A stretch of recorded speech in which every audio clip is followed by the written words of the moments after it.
1,00,000 మంది శివభక్తులతో కలిసి మహారుద్రాక్ష పూజలో పాల్గొనండి. వెంటనే కాల్ చేసి మీ పేరును నమోదు చేసుకోండి. సుమన్ టీవీ ప్రేక్షకులకు నమస్కారం. నేను మీ అనలిస్ట్ మందడి కృష్ణారెడ్డిని మాట్లాడుతున్నాను. ఒక వ్యక్తి జీవితంలో ఎన్ని బ్యాంక్ ఖాతాలు ఉండాలి? ఒక ఖాతా ఉంటే సరిపోదా అని ప్రతి ఒక్కరు అనుకుంటుంది. కానీ ఆదాయాన్ని సక్రమంగా ఖర్చు పెట్టాలి అంటే, భవిష్యత్తును గురించి కూడా ప్రణాళికలన్నీ అమలు చేయాలంటే ప్రతి ఒక్క వ్యక్తి జీవితంలో 4 ఖాతాలు ఉంటే బాగుంటుందని మేధావులు చెప్తున్నారు. ఎందుకంటే మనకు వచ్చే డబ్బుని మనం ఎలా ఉపయోగించాలో మనకు అర్థం కావడం లేదు.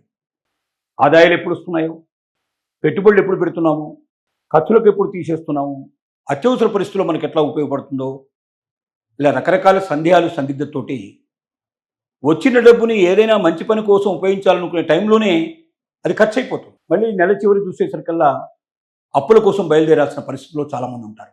ఈ తిప్పలు తెచ్చుకోకుండా ప్రతి ఒక్క వ్యక్తి తన జీవితంలో 4 ఖాతాలు మెయింటైన్ చేసినట్టయితే, ఒక్కొక్క ఖాతా ఒక్కొక్క దానికి మాత్రమే పరిమితమై దాంట్లో ఉండే డబ్బును దానికి మాత్రమే మనం ఖర్చు పెట్టేటట్టుగా నిర్ణయించుకున్నట్టయితే తప్పనిసరిగా ఆ వ్యక్తి జీవితం క్రమశిక్షణతో మెలుగుతుంది, ఆర్థిక క్రమశిక్షణతో ముందుకెళ్ళగలుగుతాడు, జీవితంలో అనుకున్నవన్నీ సాధించగలుగుతాడు అని చెప్పి మేధావులు చెప్తున్న మాట. ఆ 4 ఖాతాలు ఏమిటి? ఒకటి ఆదాయ ఖాతా. అంటే మీకు ఎక్కడి నుంచి ఆదాయం వచ్చినా ఆ బ్యాంకులో వేసుకోవాలి. వేయడం మాత్రమే, తీయడం జరగకూడదు. తీయడం దేనికి తీయాలో చెప్తాను నేను. మీకు ఎక్కడి నుంచి ఆదాయం వచ్చినా ఆ అకౌంట్లో వేసుకోవాలి. దాన్ని ఆదాయపు అకౌంట్ అంటారు. అంటే ఆ ఖాతా మీకు వచ్చే ఆదాయాన్ని వేయించుకోవడానికి, మీ అకౌంట్లోకి భద్రపరచుకోవడానికి మాత్రమే పనికొచ్చేటువంటి ఖాతా. దాంట్లో ఇష్టం వచ్చేట్టుగా మీరు ఖర్చు పెట్టడానికి వీల్లేదు. అలా వచ్చిన ఆదాయం అంతా ఒకే అకౌంట్లోకి వచ్చినప్పుడు ఎక్కడెక్కడి నుంచి ఎంత వచ్చిందో అనే విషయం మీకు సులభంగా తెలిసిపోతుంది. దాన్ని బట్టి మీరు ఏం చేయాలనే విషయం కూడా మీకు అర్థమవుతుంది. దానికోసం ఈ ఖాతా నిర్వహించడం జరుగుతుంది. దీన్ని ఆదాయపు ఖాతా అంటాం. రెండో అకౌంట్ మీరు ఎందుకు ఓపెన్ చేయాలంటే, ఆదాయంతో పాటుగా పెట్టుబడుల ఖాతా.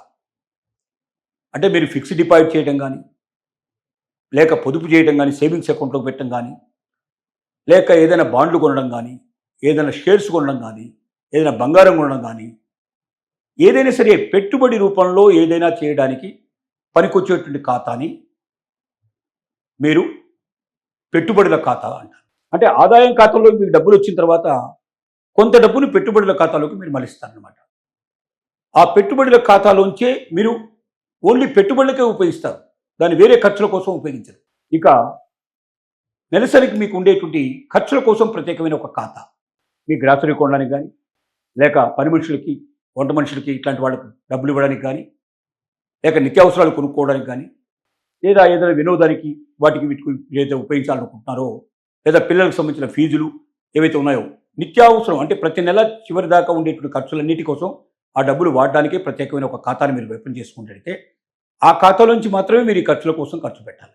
చిట్ట చివరిది అత్యవసరమైనటువంటి అవసరాల్లో మీకు ఉపయోగపడేటువంటి ఖాతా. ఎమర్జెన్సీస్ ఉంటాయి, జీవితంలో అనుకోకుండా యాక్సిడెంట్ అవుతుంటుంది, అనుకోకుండా హాస్పిటల్ లోపల చేరాల్సిన పరిస్థితి ఏర్పడుతుంది, విపరీతంగా డబ్బు అవసరం పడే పరిస్థితి ఏర్పడుతుంది. అలాంటప్పుడు ఎవరి దగ్గర చేబదుల కోసం మనం బయలుదేరాల్సిన పరిస్థితి ఏర్పడుతుంది. దానికన్నా కొంత డబ్బును మనం మిగిల్చుకుంటే అది భవిష్యత్తులో మనకు ఉపయోగపడే అవకాశం ఉంటుంది.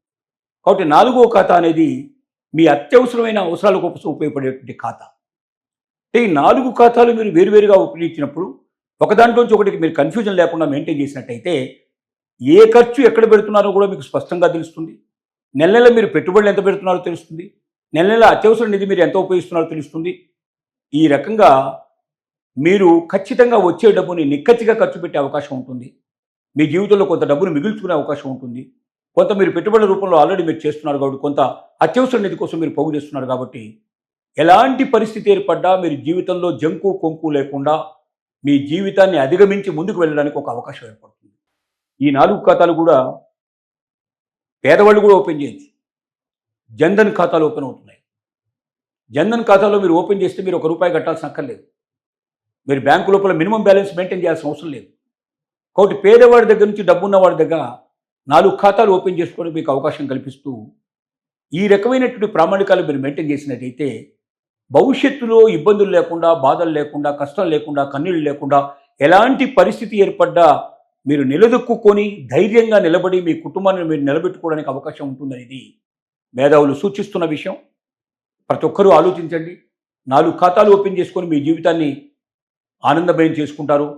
ఒక్క ఖాతాతోటి కన్ఫ్యూజ్ అయిపోయి ఉన్న డబ్బులని ఖర్చు పెట్టేసుకొని మంత్ చివరికి అప్పుల కోసం పరిగెత్తే పరిస్థితిలో ఉంటారో మీరే నిర్ణయించుకోవాల్సిన అవసరం ఉంది. ఒక వ్యక్తి జీవితంలో ఎన్ని బ్యాంక్ ఖాతాలు ఉండాలి? ఒక ఖాతా ఉంటే సరిపోదా అని ప్రతి ఒక్కరు అనుకుంటుంది. కానీ ఆదాయాన్ని సక్రమంగా ఖర్చు పెట్టాలి అంటే, భవిష్యత్తును గురించి కూడా ప్రణాళికలన్నీ అమలు చేయాలంటే ప్రతి ఒక్క వ్యక్తి జీవితంలో 4 ఖాతాలు ఉంటే బాగుంటుందని మేధావులు చెప్తున్నారు. ఎందుకంటే మనకు వచ్చే డబ్బుని మనం ఎలా ఉపయోగించాలో మనకు అర్థం కావడం లేదు. ఆదాయాలు ఎప్పుడు వస్తున్నాయో, పెట్టుబడులు ఎప్పుడు పెడుతున్నాము, ఖర్చులకు ఎప్పుడు తీసేస్తున్నాము, అత్యవసర పరిస్థితుల్లో మనకు ఎట్లా ఉపయోగపడుతుందో, ఇలా రకరకాల సందేహాలు సందిగ్ధతతోటి వచ్చిన డబ్బుని ఏదైనా మంచి పని కోసం ఉపయోగించాలనుకునే టైంలోనే అది ఖర్చు అయిపోతుంది. మళ్ళీ నెల చివరి చూసేసరికల్లా అప్పుల కోసం బయలుదేరాల్సిన పరిస్థితిలో చాలామంది ఉంటారు.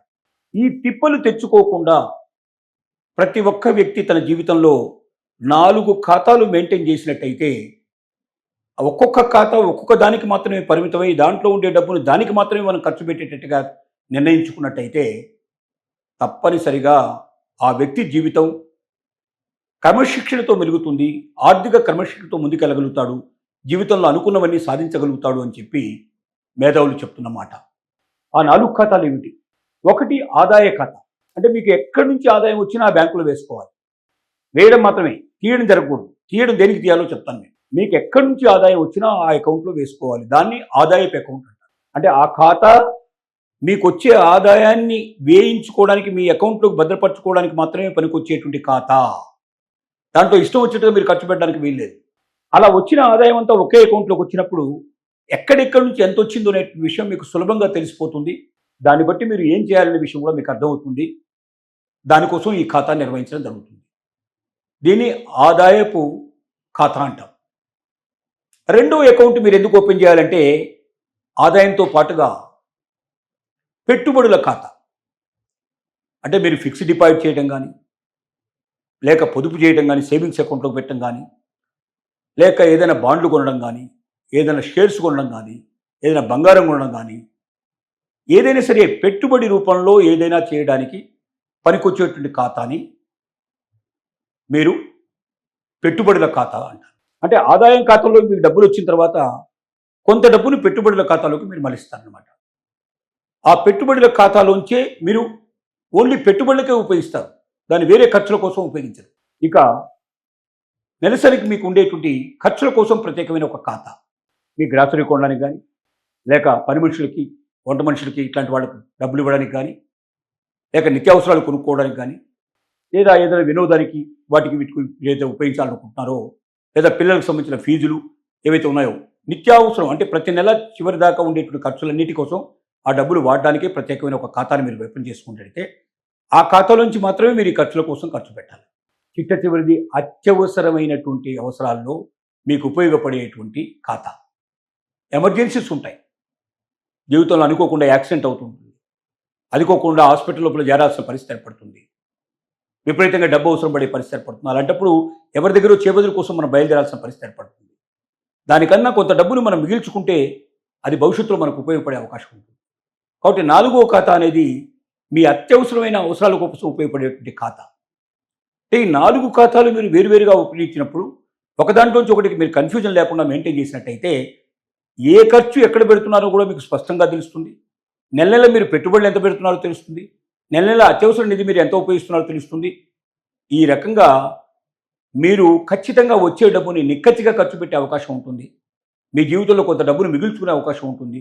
కొంత మీరు పెట్టుబడుల రూపంలో ఆల్రెడీ మీరు చేస్తున్నారు కాబట్టి, కొంత అత్యవసర నిధి కోసం మీరు పోగు చేస్తున్నారు కాబట్టి, ఎలాంటి పరిస్థితి ఏర్పడ్డా మీరు జీవితంలో జంకు కొంకు లేకుండా మీ జీవితాన్ని అధిగమించి ముందుకు వెళ్ళడానికి ఒక అవకాశం ఏర్పడుతుంది. ఈ 4 ఖాతాలు కూడా పేదవాళ్ళు కూడా ఓపెన్ చేయొచ్చు. జన్ధన్ ఖాతాలు ఓపెన్ అవుతున్నాయి. జన్ధన్ ఖాతాలో మీరు ఓపెన్ చేస్తే మీరు ₹1 కట్టాల్సిన అక్కర్లేదు. మీరు బ్యాంకు లోపల మినిమం బ్యాలెన్స్ మెయింటైన్ చేయాల్సిన అవసరం లేదు. కాబట్టి పేదవాడి దగ్గర నుంచి డబ్బున్న వాడి దగ్గర 4 ఖాతాలు ఓపెన్ చేసుకోవడం మీకు అవకాశం కల్పిస్తూ ఈ రకమైనటువంటి ప్రామాణికాలు మీరు మెయింటైన్ చేసినట్టయితే భవిష్యత్తులో ఇబ్బందులు లేకుండా, బాధలు లేకుండా, కష్టం లేకుండా, కన్నీళ్ళు లేకుండా, ఎలాంటి పరిస్థితి ఏర్పడ్డా మీరు నిలదొక్కుని ధైర్యంగా నిలబడి మీ కుటుంబాన్ని మీరు నిలబెట్టుకోవడానికి అవకాశం ఉంటుందనేది మేధావులు సూచిస్తున్న విషయం. ప్రతి ఒక్కరూ ఆలోచించండి. 4 ఖాతాలు ఓపెన్ చేసుకొని మీ జీవితాన్ని ఆనందమయం చేసుకుంటారు. ఒక్క ఖాతాతోటే కన్ఫ్యూజ్ అయిపోయి ఉన్న డబ్బులని ఖర్చు పెట్టేసుకొని మంత్ చివరికి అప్పుల కోసం పరిగెట్టే పరిస్థితిలో ఉంటారు. మీరే నిర్ణయించుకోవాల్సిన అవసరం ఉంది.